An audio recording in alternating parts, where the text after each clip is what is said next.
Dark skinned shorty at a startup with them white folks. Thought it was a drought, now they gave the show to Michael. No, we moved the word count. No, we got the God flow. This ain't what you heard about. This that good convo. Good convo. Good convo. Good convo. This that good convo. Usually I say recorded and direct, but we actually live and direct.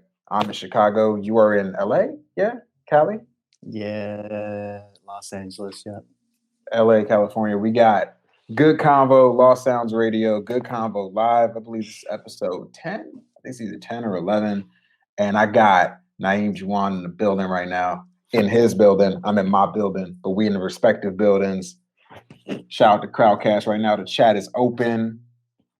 You want to ask some questions? We got the question jump in the bottom. Naeem, how you living? I'm living good, man. Quarantine, just baking cookies, you know. Shit. My homie did a drop off. He pulled up and baked cookies and dropped it right at the crib for me. That's wonderful. We mostly just weed been dropped off here, but that's about it. It's just dope, just drop offs. My friend was like talking yesterday about how like her weed man was like way too chatty and shit, and like just would pull up to the crib and just having whole ass conversations. She's like, "Why the fuck is she talking to my boyfriend? Leave my house!" Like, get the fuck out of here. That's messed up. But yeah, thank you for taking the time. Yeah, I don't know. Thank you. We just vibing. I mean, I hate. It kind of feels like a template at this point because everything I'm doing at this stage is always starts with, so how did COVID-19 fuck your money up or your plans and your rollout, whatever it is. So we could just start there, like how you living in COVID, like post-Rona. It's crazy because like, you know, I was, you know, I'm like putting out an album. So like I thought I was gonna, right. I had shows canceled and everything.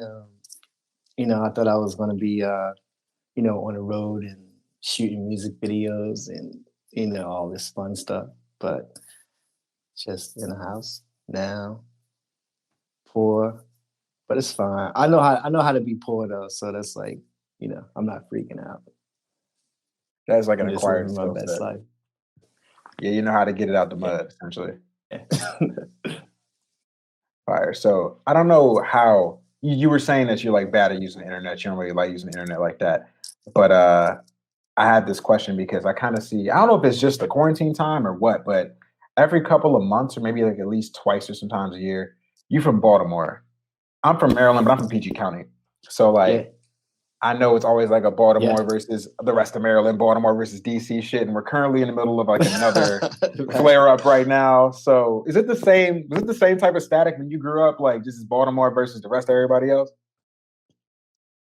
Yeah. Yeah. Like, growing up in Baltimore, you don't feel like you feel like you're not a part of nothing, you know. It's like, you know, being like right above the Mason-Dixon line, you know, like you're not considered to be part of like Philly and New York look at you crazy, then everybody in the South look at you crazy because you know we just like this weird middle ground. And then like I don't know why, but we never fucked with DC or like PG County. We would just talk so much shit, but I think that was more like out of like, you know, camaraderie, you know, just like, you know, beefing with like your brother or something like that. Because we still got all the good DC culture and stuff. So, but yeah, Baltimore's weird, man. It's a real different place. Yeah, I haven't even been in the space to really experience it as an adult because, like, I mean, you know, when you're young and everybody thinks like Baltimore, it's just like, oh, we're gonna go to the harbor, we're gonna go to an Orioles game or some shit, and that's Baltimore. It's not Baltimore, you know. Yeah, exactly. Like I've been FaceTiming with my family a bunch and, you know, checking and make sure they safe. But my dad is like, yo, ain't nobody staying in the house. Everybody's still out on the block. Like my sister said she saw a drug dealer wearing gloves and a mask, like standing in the corner. Oh shit, like, yo. Things like that happen. So, you know, but Baltimore's been going through, you know, pandemics of different kinds, you know, ever since forever. So, you know, we get through it one way or another. I hear that shit. What So just for my own like personal edification, right? As a nigga who's like a PG nigga who's not really been in Baltimore like that, what makes y'all chicken box better than our shit? I just want to know. The chicken box, which I haven't had in probably, like 20 years. 20? I don't know, it's probably salt, pepper, ketchup. Yeah, but what makes your shit better than ours? Like, because why do y'all shit on mumbo sauce so hard? I've never had it. It's just I don't know, man. It's just better. It's just it's probably just the oil. It's probably something really gross, that makes it better. But sometimes like it's just in the oils.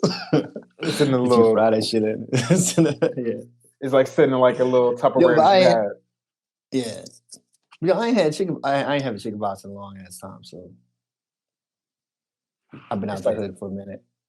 By the time I get back to Maryland, even it's weird because I'm from like the burbs and shit. And even the burbs got carryouts with bulletproof glass and shit. I'm like, my nigga, we're like niggas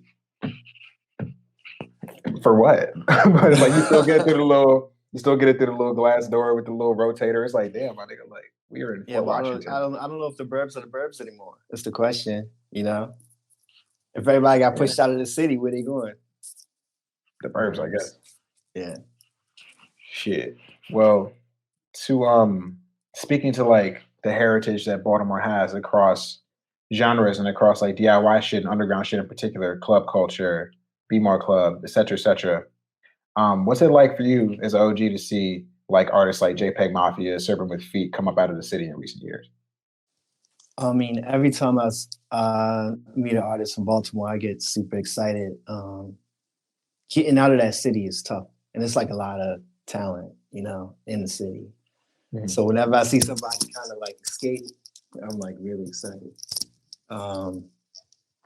Plus, like both of those artists are pushing, like the boundaries of music, which is really wonderful too. And it makes me feel like that Baltimore not only has like, I feel like kids from Baltimore have like a mission now, Mm-hmm. So like, I mean, Serpent with Feet is like one of my favorite songwriters like alive right now. So like, fucking good. The way that he puts his lyrics together and his melodies, like nothing is better to me. So good. Yeah. And like Abdul Ali. Oh, Abdul Ali. I meant to mention them too. Yeah, who's like, just like every time I go back home, I try to catch up. And like that is an energy and a voice that's like really truly Baltimore, that really wild spirit, but at the same time, like really political, very thoughtful, very conceptual. So I really love seeing that because it's like, that's the tradition though, because all indie music in Baltimore, whether it's like Beach House or like Dan Deacon, that shit come from like a real special place of stuff that you never really heard before. People with like real, really wanting to have a poignant thing to say. So I'm excited that it's like now, extending to other genres of music and not just like indie rock, You know what's crazy? Like the first week or so that I was hired on this job, right before I got hired, I had to interview Serpent with Feet and I did it over the phone, but I did it with my headphone plugged in. So then when I listened to the tape, I'm in Denver. It's like my first day or second day in Denver and I'm listening to the shit and I only hear my voice. So the shit was lost. Oh man. It broke my heart, yo. Yeah, that's crazy. That's crazy. I'm sure he got mad stuff to say. It was such a good interview too, yo. Like this shit blew me. Yeah, he's thoughtful, man. He's very, very, very, very deep dude. So when you decided to make the leap and like kind of jump towards the East Coast when you were younger, how much of your early experiences in art, how do I frame this correctly? So when you were making shit in Baltimore really early, were you coming from a place where it was like, okay, I have to get out of here to make anything happen? Did you feel like a way to just kind of stay in place to protect what was going on? Or was it kind of like, I had to get up out of here and make something happen? I don't know. I think, well, musically and creatively, I never considered myself an artist when I was in Baltimore. High school, I didn't know what it was like to make music, or like I was making music, but it was like a hobby. I was just kind of like freestyling with friends or like getting little beats here and there.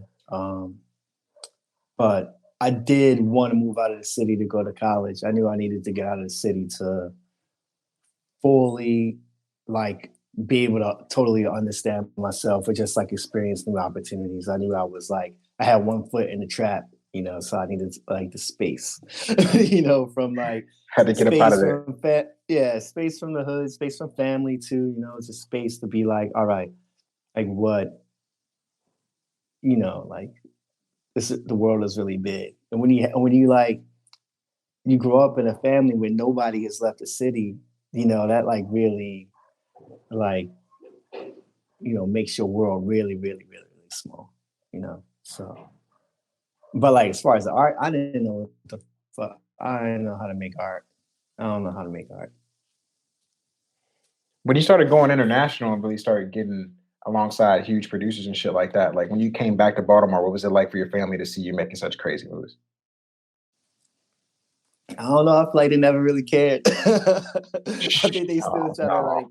I think they still kind of treat me like, you know, like just like little Naeem. They like because like you know, to do things as an independent artist, a lot of times they don't cross over into their worlds. You know, so like you know, if I'm back at like at Christmas and with the whole family, the cousins and stuff like that, you know, they don't really ask me questions about like, you know, my music in particular. But if they but they be like, oh, what famous person have you seen so far? You live out in LA now. What famous person last famous person you seen? I'm like, oh, I saw like Childish Gambino or something. Then everyone's like, oh shit, motherfucker, you know, but it's like not really about, like it's not really about my work. It's you know, it's like you know, when you know, I'm definitely more focused on, you know, self-expression over like popularity. So, you know, like it doesn't really hit them until like, you know, I don't know, I'm going to BET Awards or something. You know, I got to cross over into the world somehow. Yeah. Yeah, that's a real like. I think like it's a particular thing for parents in general, but especially Black parents. It's like if you're not like on the radio or like on like a BET special or some shit, then it's kind of like, well, you don't want that. Like, what do you mean? What else is happening? You're not over there. Like, where's your stuff at? Yeah, man. I remember one time my dad like was talking about something I put out, was comparing me to something Puffy did, and I was like, what? Like, how the fuck? Like, how does Puffy fit into this conversation at all? You know, like, at all.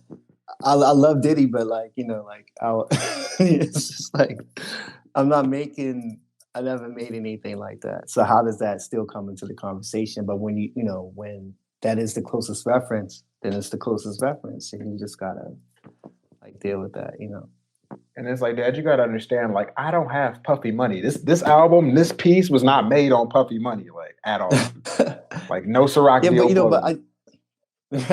But you know, I'll be trying to like, you know, put them down to like artists like Simple with Feet or like Moses, you know, like all the time. Like, yo, this is what y'all should be checking out. And like, you know, sometimes some people listen, sometimes the younger people listen, you know, but then like the adults, they don't know what the fuck's going on. They'd be surprised I'm not calling them for money every day.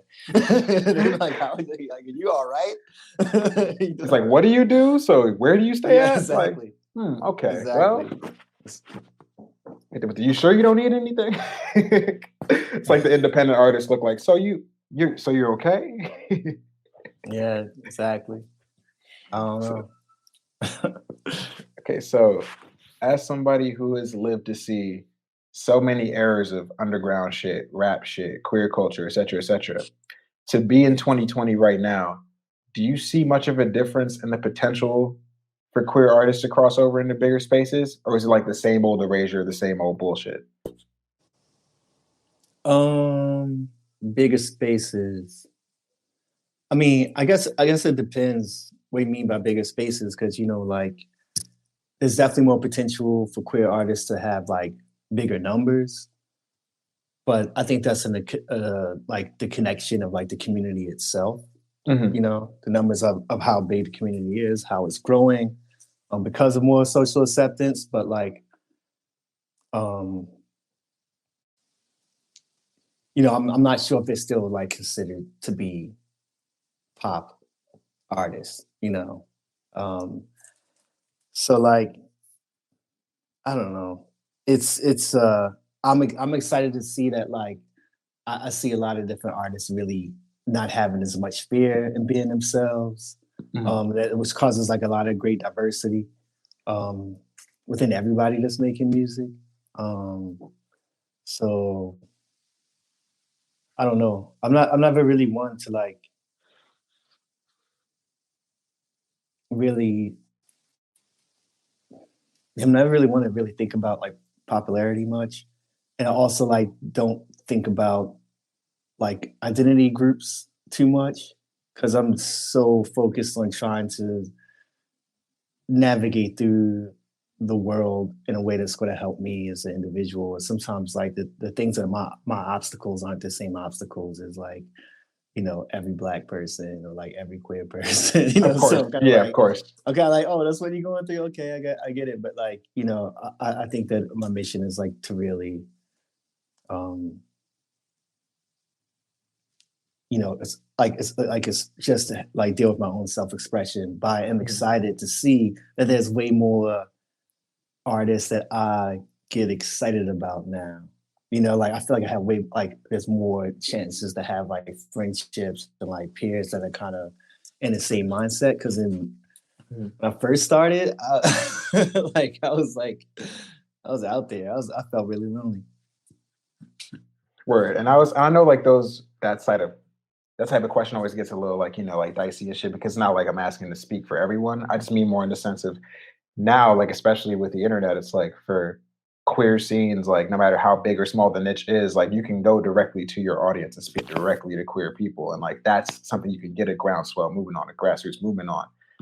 When you were really out here pre-internet, it's like I would figure that loneliness would be way more evident because it's just like a little harder to kind of galvanize that. And when I speak on big spaces, I mean as in like when we're talking about mainstream queer representation, which take or leave, it's subjective. It depends on what people want. It's not, that's a whole other conversation, but it's like the certain access, it's only granted to, of course, certain kinds of people. And now it seems like we've made it to the space, especially in music, where we're getting like 3 or 4 like Black queers to exist at a time. Like, it's like we're getting somewhere, but it's like, how far have we gotten really?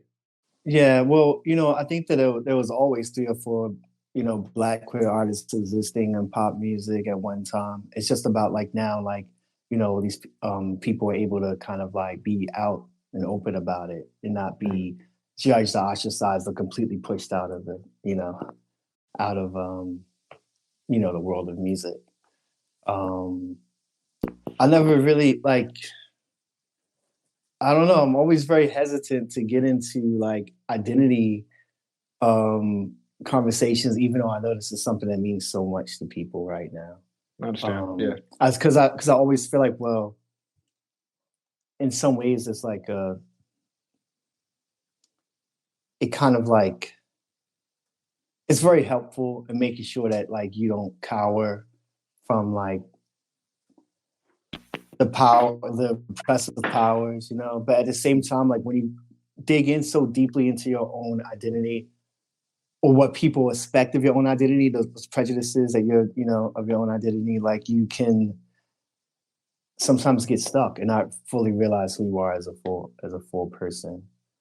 So like, I just haven't spent much time like, you know, trying to speak to a queer community. Haven't spent much time trying to speak to a Black audience. Haven't spent much time trying to speak to a white audience or, you know, whatever, however you want to slice it. I've only spent time trying to write words and express myself and write songs that I feel like have ideas that I thought was, you know, that are on my mind right now. And I think they're important to the world and just present them and see whoever the fuck wants to come in and like, you know, experience it. They get to experience it, you know, like I'm not writing.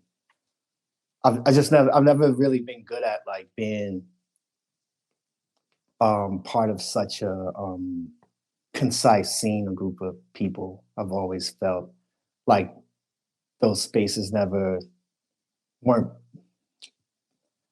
big enough to hold all of my ideas. So Well, you've like, always been so if everywhere. it's like a, well, yeah. So if it's like a, you know, like what's that, like a Venn diagram, the two circles and shit. I don't, you know, I never felt like I fell into on like the majority side of the circle. I was always like right in the middle of everything. You know, I never really felt like so stuck in my own identity. But I hope at the same time I still talk to. I'm still reaching out. I still have some ideas that like exciting to everyone, you know. You know, that definitely resonates. Like that sort of perspective of just being in the center, looking around, and trying to have inroads with as many folks as you can, but without losing sight of where you're trying to go with it, but also not letting you know the not letting the labels and not letting things that denote your identity and your place in the world dictate all of your actions all the time. Right. That's actually a perfect segue. So everybody in the chat, I don't know who's in the chat. Chat, you guys say what up. You can ask some questions here for Naeem. We got Naeem on Good Convo right now. We also got Startisha right now. We got Startisha in the store for pre-order right there. It's the buy button below. Pre-order that shit in the VIP store. Let's get into that for a second. So the first time we met, let's go to the first time we met. So the first time we met was probably almost like 2 years ago at this point. And I was like just randomly up in Minnesota for something. And we pulled up, it was a Simon studio. You were in there, Velvet was in there, a lot of the homies were in there. And I actually heard a couple of records off of what would then become Startisha. And I know it's not out yet and we can't really spoil shit, but I just remember being super floored and taken aback by that. And also just didn't know who you were either. Like, so it was like a whole, it's like, what the fuck? But what's the transformation been like for you in the past couple years to make this album? And I know we're going to expand on that in a second, but what made you set out to make this at the beginning and at the ending? Like, what did you, I don't know, just take me into the beginning. Let's start. Yeah, I was in a space, I was having a really hard time like writing music. It was not fun. It felt like a ball and chain. And so I was trying to figure out like what was it that was fun about it in the beginning and how I could get back to that place. So like I was in Philly and I was looking for producers and I wanted to make sure that I only wanted to work with producers from Philly, you know? So I was like, I'm gonna find the best producers in this city. Which I assume that like a lot, you know, like Philly's always, it's like cranking out like the best musicians forever. And so I happened to find these two kids, Sam and Grave Goods. And I remember when I first started writing with them, all I wanted to do was to make sure that like I didn't close myself out to any ideas. So like when I like went to that studio, I let them kind of dictate where the music would go, where the beats would go. And I would just have my natural response to it. I wanted to like make something that was like really personal because it's hard for me to write from a personal place. I feel like a very, you know, like I guess I have a slight shy nature, but at the same, I also don't like to share too much information. You know, I'm like a kind of a private person a little bit. Mm-hmm. So I wanted to write from a personal place, and that was like really hard for me to learn how to do too. And I also wanted to write love songs. I felt like I never wrote like a love song, an actual love song before. And I feel like love songs are songs that stick around forever, that everybody can relate to. So those are like some of the goals I had, and like trying to make sure that I enjoyed writing music again. You know, I had to set a couple like, you know, some criteria of like what I wanted, like what was exciting me, what I was trying to reach for. So it's like writing from a personal place and writing love songs, you know. Or we're gonna get real deep in that in a second. But as far as like just the background work for it, right? Even before this sort of reinvention where you're going by your real name, you've always taken years in between bigger projects. You've always been traveling, collaborating. So have you always been, well, do you define yourself as a patient type of creative person? Like, is there an internal patience that you work with to give yourself time and space to let these ideas develop? Yeah, it's like, and I think that's like not very good to work that way when the industry wants you to produce a commodity, as product really quickly. And I think, you know, I know a lot of artists, like once they get good at doing something, that's like what they do, and it becomes their sound. And you know, we know when we hear like, oh yeah, that's you know, Nicki Minaj or whatever. It's like what was at one time exciting then turns into like the staple, or like, you know, something that you can predict is going to happen. And I always like, I don't like doing the same thing like twice, so. I do give myself a lot of patience. I think, you know, art should be made with a lot of patience. I think that every song is different. I don't like being a commodity. I don't like presenting things that are just like, you know, like this like goo-ga, like just like to kind of like fill up the space, you know, like recently I heard it like the reason why like a lot of like new albums or rap albums are like really long, have like a lot of numbers of tracks on the album, is to like help with the algorithm of how like, you know, like the streaming services will play your records. And I thought that was so strange. You just fill something up just for the sake of the algorithm. Just run the money up. Right. It's just something I wouldn't really do. So I give myself a lot of patience to like understand like, what am I personally missing from the world, and try to figure out if there's a way for me to fill that void. And I hope I fill in my own void that's helping, that will then fill someone else's void that I haven't met before. But it takes a lot of patience to figure out like especially like what's new, because the things that I was lacking before, the things that excited me before, you know, like they change every year, change every news cycle, you know, so you have to be patient with yourself to be like, oh yeah, like I'm not lacking this anymore, so I can, you know, talk about something new, or this isn't exciting to me anymore, so let me talk about something new, you know. Yeah, the album sounds like that. I just keep you had the chain on too. You're not slick. You're like you got the Startisha John on. I just peeped. Yeah, let me see that shit. Can we cop that shit? Is that a merch item? Will that be in the store? Can we get that? I don't know. Maybe. I just made it for myself. You gotta do a 1 to 10. If you want one, yeah, we're gonna make it.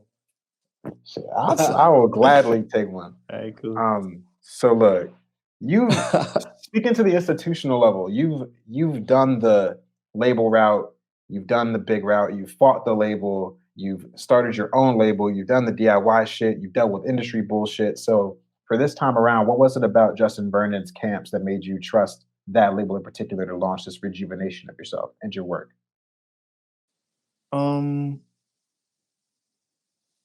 It just happened really naturally.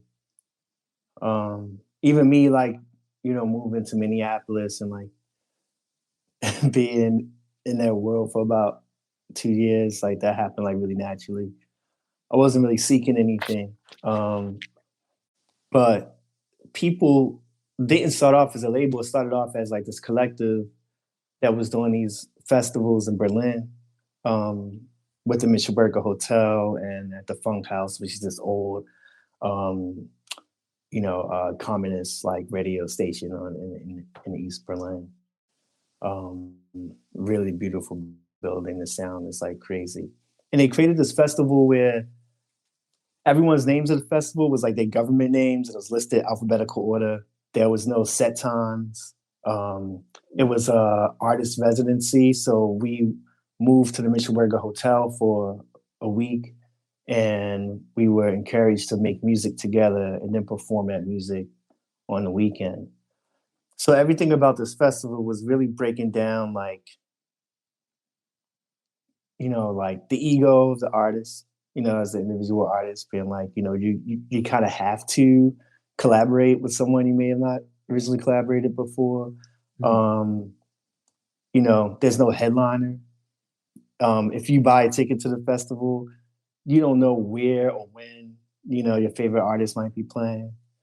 So like, it's just really like, you got to explore the space of the Funk House, this like really old, you know, building. And I thought that idea was an idea that reminds me of like, you know, trickster characters, and really trying to like turn the world on its head, to see what what reforms, reshapes.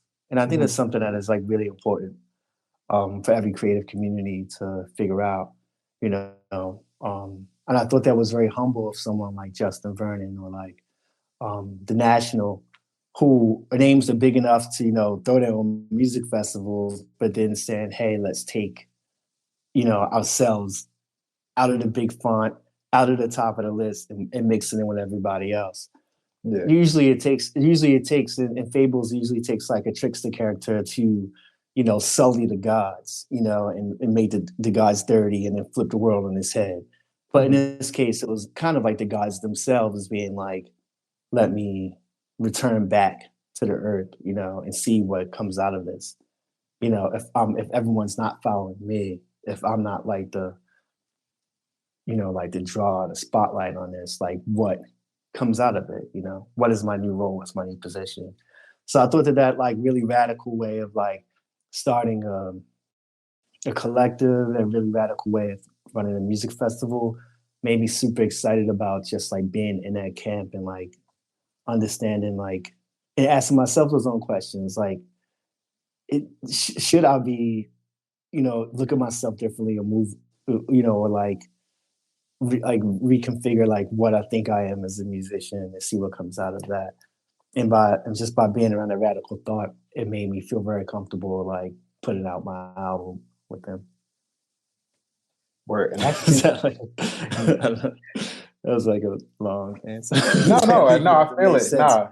All right, cool. No, it made sense. And it made me just think because a lot of the conversation that we're having right now comes back to the idea of being flexible and being worldly and that's always impacted your creative process. And I know that especially when artists leave their own cities, but especially leave like the country that they're from, like the domestic aspect versus the international aspect, it expands the worldview of their art even more. So what do you think you've gathered from, making art in a US context versus your travels and being international and being in all these spaces with these folks? US is interesting. US is always a fight. Like, like every single musician or artist has a conversation where their success is about how much money that they're making.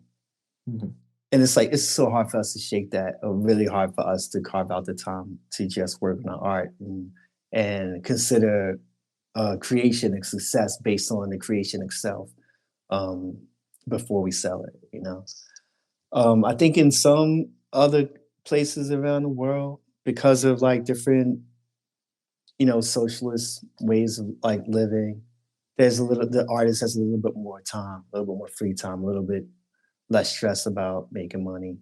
And that can be good and helpful as far as like maintaining like a standard of how, like where art should be and how things should be created. But also, capitalism really does drive creativity. Like when you feel like when things are really competitive, like you start making some fucking like you start trying to like figure out how to break the mold, sometimes in like spaces that are a little too cushy, you don't have that same drive or fire inside of you to say that like I need this thing that I'm making to break through all of that. So it's like I don't know. It's interesting because sometimes I really want people to look at art in America outside of like the like numbers, like how much things are selling, how much things are being streamed, how many followers you have. Like we should really remove numbers from all works of art. How much a painting is being auctioned off for, like right. It's so detrimental to like what we're consuming, and like how that piece of work can affect us, like is emotionally or change the way that we view the world. So I really wish we were untethered from from those numbers. At least having them like really up front is like I think really detrimental to us. But at the same time, I do think that competition does really create a lot of innovation. Yeah, it's a real trade-off. It's a real balance. It's just in a US context, it's so difficult to not especially when you're trying to participate in industry spaces, it's so difficult to not think about money because all you see is, even if there's people that are snapping, going crazy, it's like at this point now, like it's at the age of 26, I'm like, well, shit, that was great, and I can see how much that shit costs, and I can tell you had somebody with a hand in it, and it's just like it's easy to feel engulfed by that when folks that you feel like your community with that are brilliant don't have the resources, don't have the money, don't have the extra strings pulled to get that seen. So I see that. But even in the flip, like the other side of it that you're talking about is, well, these niggas finna snap. Well, I'm finna snap with no money, so fuck that shit and go harder. Right, right. Yeah, exactly. Yeah. I definitely see it. Uh, Concerning Startisha, right? You've always been a deeply collaborative person, and this is no exception at all. Like you have a lot of the usual suspects, but the focal point is still you and very much you, even as all these other folks exist. So assist, I mean. So what is it like to have yourself this exposed on a record, even though you're surrounded by folks who can help you tell this narrative? Yeah, I was like, when I was making this shit, I was really not trying to collaborate with nobody. It was supposed to just be me, Sam, and Zach. Like I was gonna do the whole thing, just the three of us. And then as it, progressed, like, it drew some other people in. And I'm really happy about that. But I think because I wasn't seeking collaboration, I think that helped the story, that all the personal stuff you talk about, like really still be the horse that was, carrying the cart. And I'm excited about that. I felt like the story I was telling ended up being like compelling enough where the artists that helped me finish the album and, collaborated with being like, we want to help you tell this story. And then instead of like me going in and not having anything and being like, yo, I want to work with you, dope. Let's do something. Let's collab, just for, whatever sort of like, social climbing or like, whatever fuck, any cloud chasing or social, anything that like, people get out of having those collaborations. I was really happy to have all the songs written in Philly, like with Sam and Zach. And then as I was sharing the music, I was, like the excitement around it and the hands that wanted to help out were like really mind blowing to me. And I was just excited that they were like, yo, I want to help you with this, and not like, yo, you know what you should do? Like it's like, yo, hey, totally let me help. Vibe. Allow me to assist. Right. Yeah. Different energy completely. From a songwriting perspective too, like what were the differences that you saw in making these songs that are deeply intimate about love and balance with, making sure that people could throw ass to? Is it a similar mind state, or are you drawing from different places? Like, since these are both so represented in this record, it's like, what else did you have to pull from to balance it up? Yeah. Man, I don't know. I would like, I don't know. It's like, it's scary. I would actually go through like, I don't know, man. It's hard to even like talk. It's hard to even talk about it. It's just like, you kind of like have this like memory, memory that could be kind of like traumatic or haunting, and you kind of just have to sit with it for a bit and be like, why does this bother me? What about this am I willing to share? What about this am I not willing to share? But you still have to share enough where it is honest and it can like actually like reach people. Resonate. Yeah. So like, I don't know. It's like it's so much harder. Like I said, I'm a pretty private person, so I don't really. It was a hard balance. Like, and then some things were like it was really difficult to talk about some things on the record. Yeah, and that was actually something I wanted to ask you too, because it's. I'm sorry. I said if you was gonna go easy. I know it's like 11 a.m. where you're at and shit. It's like going deep in this rabbit hole, but I had enough coffee. I'm good. All right, for sure.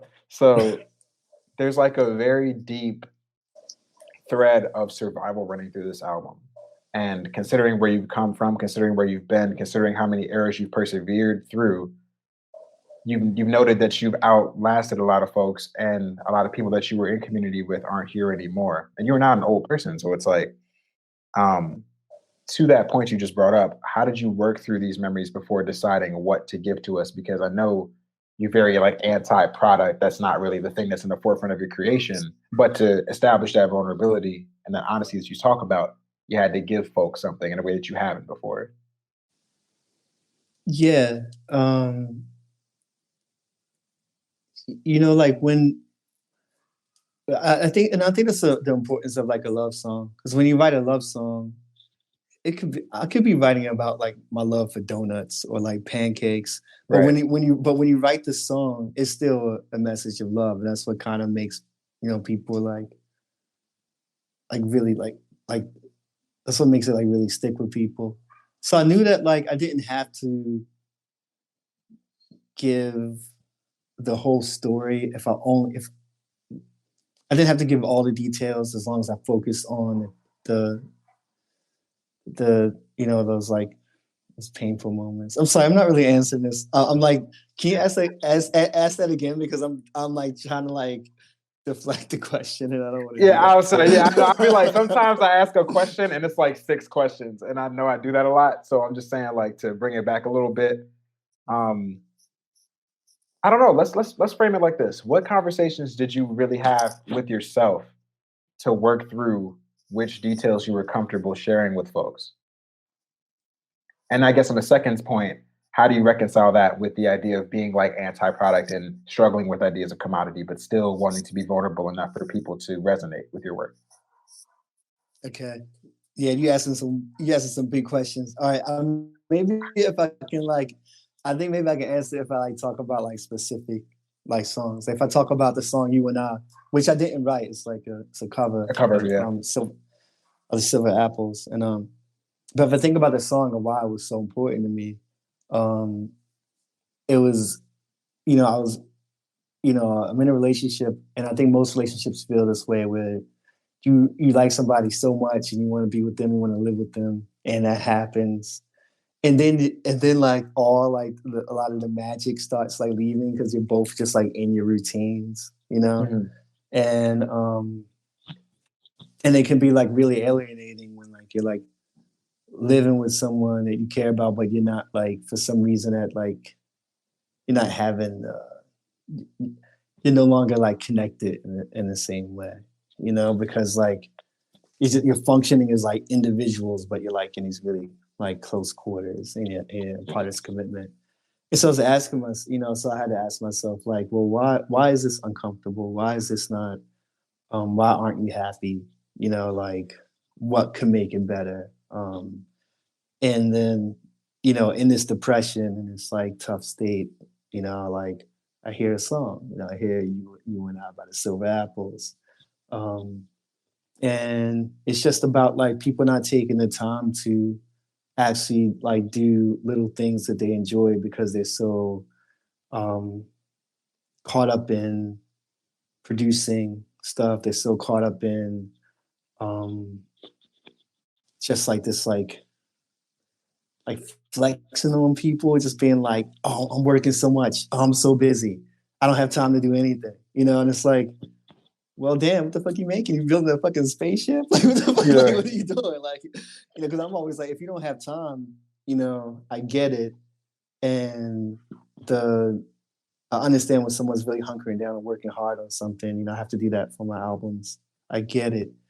But like, I think that a lot of us are working, and not having time for our like partners or like really simple, things that we enjoy just on our own, because we feel like we have to prove to everybody else around us that we're working. And then then I'm like, okay, well, you're working all the time, but what did you make? And it's like, oh, you like made an ad for Converse? Oh, like it's like, what? It's like cool, but like also like, who are like, you? Like, who are you today? Like, who are you trying to be? Like, do you want to be remembered for what you've done, or like what type of person you were to people? Well, what I'm saying is that with all those hours put into and focusing on something, with all those hours, you can put those hours into anything. Right. And if you put in all those fucking hours that you're like alienating, the people that you love, you're alienating your friends, like, shouldn't you be like inventing, like, like making a new invention, or like, like doing something bigger than just like,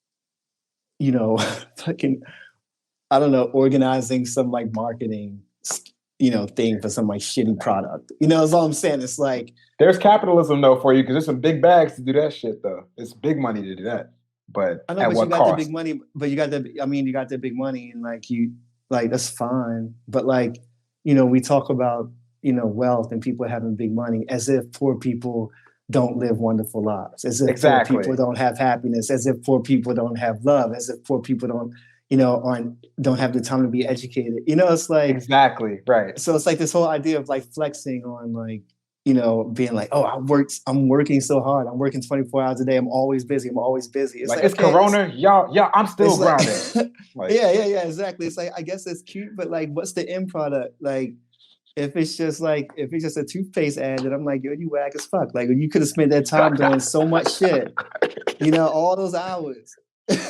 you know, like, and this yeah. is all you have to show for it. That's all. It's all, you know. It's like the That was video. It's like, one. can you come up with anything else? Like, is there anything else? Like, can you come Right, up with something else? You know, right. I feel you. I hear it. I hear it. It's like people And I, just and I, let. and I thought that was, and since I was feeling that way, I thought that was something that maybe other people were feeling too. You know? We get so engulfed by productivity and just the need to flex and the need to always work all the time. And it's like you're not even working on the things that are important. You can have everything and have nothing at the same time. Right. Yeah. Yeah. And figuring out how to use time, you know, using time wisely, I think is really important too. Absolutely. If we talking specificity, right? I told you in the sound check I heard some things, but I meant like in this record, and it was something that jumped out to me. So Tiger Song is my favorite record. Like that's that's my favorite shit, and it's the last record. It's crazy, but Thank um, you.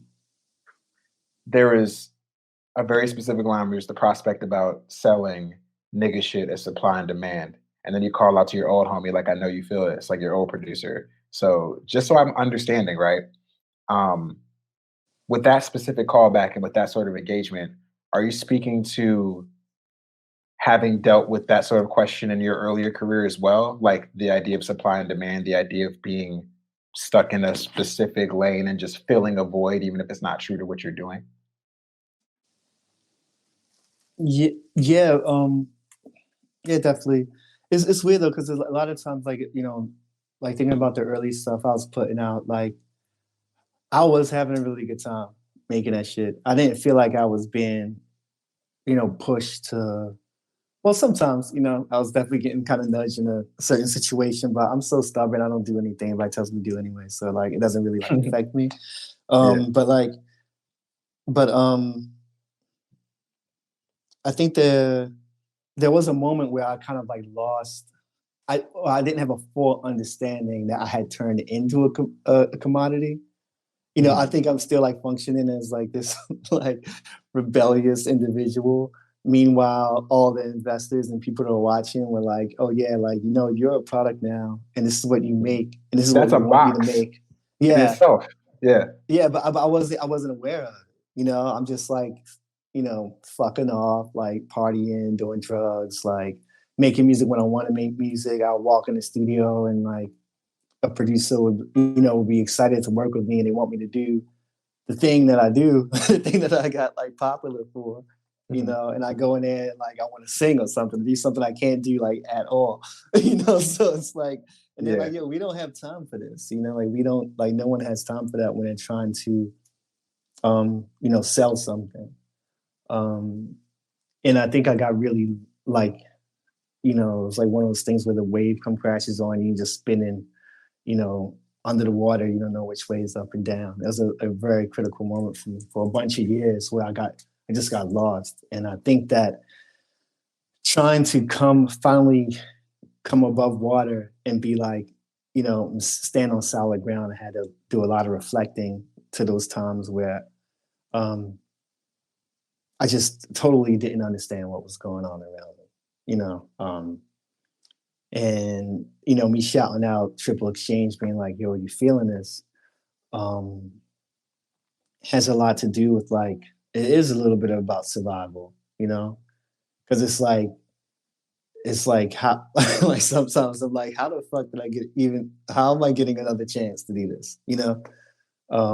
And when you're writing and thinking about the past, I think there was something that um I wanted to make note of, you know, being like, being like, are you feeling this? That was a serious question. Like, it's like that was dead ass. That was not rhetorical. It was like, no, do you hear me? Yeah. Right, exactly. And I don't know. That song's really heavy, and it really it really kind of really quickly breezes through a lot of extremely heavy moments in my life, and I just feel like really happy that I got the opportunity to actually write it and put it out, because I feel like a lot of people don't get that opportunity. A lot of people don't get the opportunity to participate in the music industry for so many years. I got one more point to that song in particular, because there's another reason why I love it so much. I promise the last super question. Like this is the last big question about this. Something else that I really love about like the way you're breezing through all these moments. It's like that one song you're breezing through so many like places and like spaces of your life for real. And something that resonated deeply with me was the thread where you're talking about, being like a gentle, like sweet child growing up, and then like the men in your life like teaching you how to, the black man shit, the chiseling you to like be ready for the world, even if that's not necessarily the man that you are. So it kind of got me to think, like for Startisha right now, like the man you've become who's made this album, what do you think this album would mean to the kid back then that was going through that world? Yeah, I mean that is what the song is really about. The song was really like almost like a diary entry of me, like really kind of coming to grips with all of the the heaviness of like the black masculinity that that is pushed upon us, like as we're growing up. And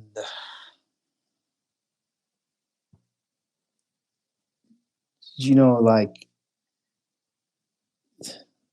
there was so many obstacles. Like I think back to so many different points, and I'm like, I shouldn't be here right now, and so I think that like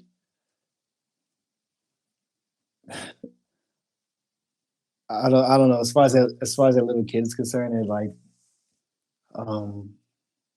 I think it's like the greatest like success story to just like make it out on the other side, and like with my identity like completely intact, with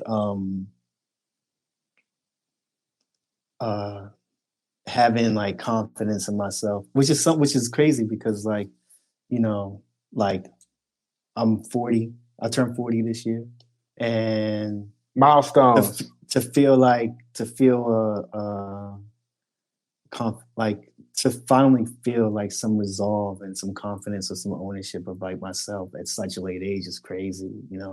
I think it's some things that when you fit into society, when you fit into, you when you get to be the Disney prince, you get to feel this sort of like confidence that I feel right now, at a younger age, when you're 16, when you're 18. But when you don't, when you're not the Disney prince, and you have to, go through so much, oppression and doubt and hatred and all these obstacles to build a little makeshift castle for yourself, and be able to feel the confidence that a prince would feel, like that's crazy, and like in that's like what I'm like really shooting for is the confidence and wholeness and being like fully accepting of myself, being like what is my castle, not the physical castle, not having a house on a hill. It's about like now feeling completely happy and in ownership of my story. I can finally pat myself on the back and say like, yo, you didn't, they try to get you to cower and stop and fit in Like, and you always said no. You were super stubborn. You always said no.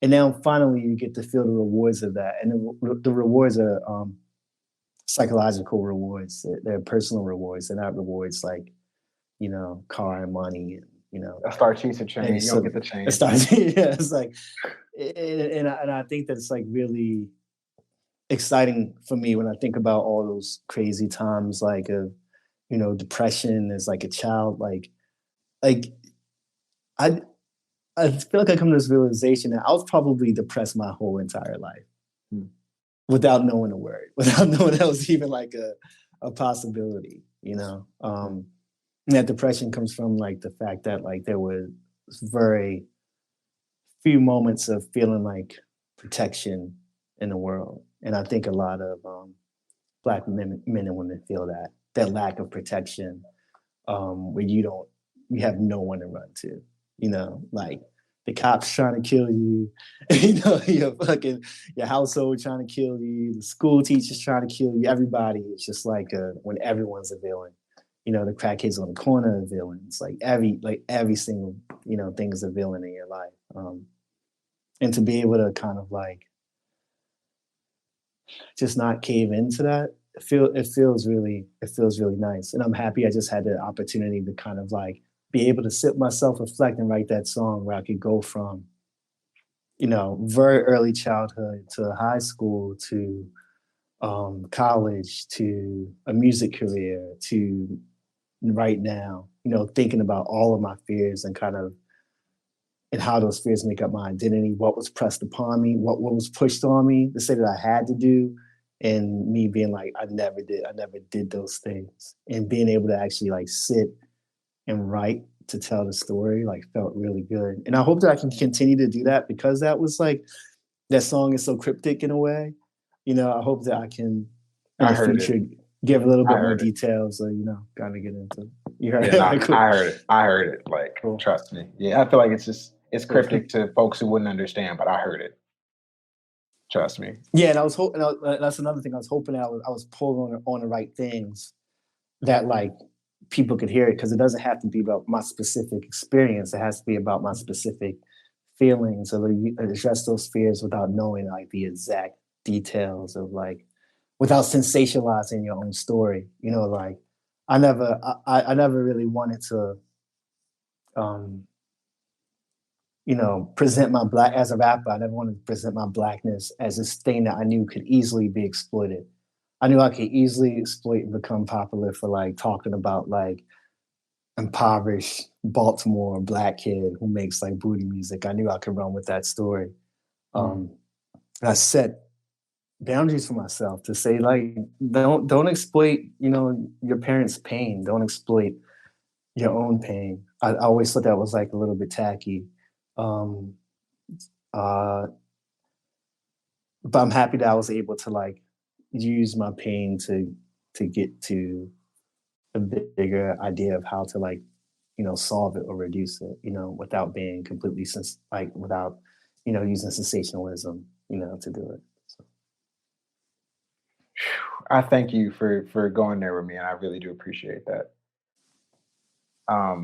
I know y'all ain't heard the shit, but to the 18 people in here watching it, if that's not, click the goddamn button. Pre-order the Startisha album so you can hear what the hell I heard. No, for real. Yeah, this is Good Convo right now. We with Naeem right now. And I was saying the natural lighting is looking fantastic right now. You got the California quarantines hitting a little different. I'm in like, the gloomy Chicago quarantine right now. It's sunny. Yo, it was raining here for like 2 weeks though. It was crazy. We finally got some sun. I like sit in my window like a cat. Just chilling in that joint, just to get a little heat on. One of these. Because like I'm overreacting to the virus. I think it's just like floating in the air. I think if outside, I'm gonna die. Yeah. I gotta set the block, man. You gotta get outside. Obviously, because if I sit in here, I've been in here by myself since it started. So if I don't go outside, I'm gonna just like backslide. It's not useful for me. Last question, and this is some chill shit. Like answer this however you feel. So if you were granted the master key to the simulation, I know we're all in our own simulations with different contexts, but if you had the master key to this entire fucking world, what rules would we live under? If this is Naeem's simulation, if this is your shit, what the world look like? Oh man, that's fucking weird. I never like, I don't know, because I don't have any rules, you know? I guess, you know, like, I think that, like, I wish people would look at themselves and their communities as everyone are farmers, like everyone are cultivators, you know, like, and have like an appreciation for seeing life like grow and flourish, you know? And of course, there's like a cycle, certain things need to be eaten to have a certain species survive, and that's fine. But like, I think right now we don't think of ourselves as like people that have the power to see things grow and flourish. We think about like, what can we, like take for ourselves for our own, like, making ourselves grow as like individuals. And it's just like, that's just lame. So like, I don't know, like, I don't know, but I also don't want to put rules on the people, you know? I just want people to know, like, we gotta rave. Fuck it, let us rave. I mean, we can rave. I mean, yeah, you can rave, but you cannot rave. You know, it's like, I don't know. I would be the worst. I'll be like the worst. I'll be the worst. The worst got to have the key to assimilation because there will be no rules, and then everyone would be really bored, and no one would have to do it themselves, and no one would have an identity. Because I'd be like, oh yeah, just do whatever you want, and people would freak out because they'd be like, well, what? Like, then everyone has to ask, like, well, what do I want to do? You know. Because most people just do whatever they was fucking told, and they believe in that story, and they do what they was told. You know, but when you're in that white room of the Matrix, and it's just you in that white box, you got to ask yourself a lot of questions to fill that room up. You know, so, and I think a lot of people are afraid to do that. So for me, no rules. You guys can just go do whatever you want to do. Just wild out or lack thereof. Man, sleep. Sleep. Yeah. Go outside safely, without the need of a mask. For real. Yeah. Yo, it has been an honor and a privilege to catch up with you. I'm glad we got to catch up like this. I appreciate this talk, for real. Thank you for going there with me. Thank you for entertaining my big ideas. And again, this album's fucking fantastic. I can't wait for people to hear it. Congratulations on this. Thank you. Just thank you. Yeah. So this is Good Convo. It's part of Lost Sounds Radio. We're here with Naeem Jawan. Startisha is available in the VMP store for pre-order right now on vinyl exclusive shit. It'll be out soon. The Rona's not stopping the rollout. It's not. Yeah. We out here. So thank you, yo. Thank you for taking your time, your morning time. So appreciate you. Thanks, Mike. Peace, man. Peace. Peace, everybody.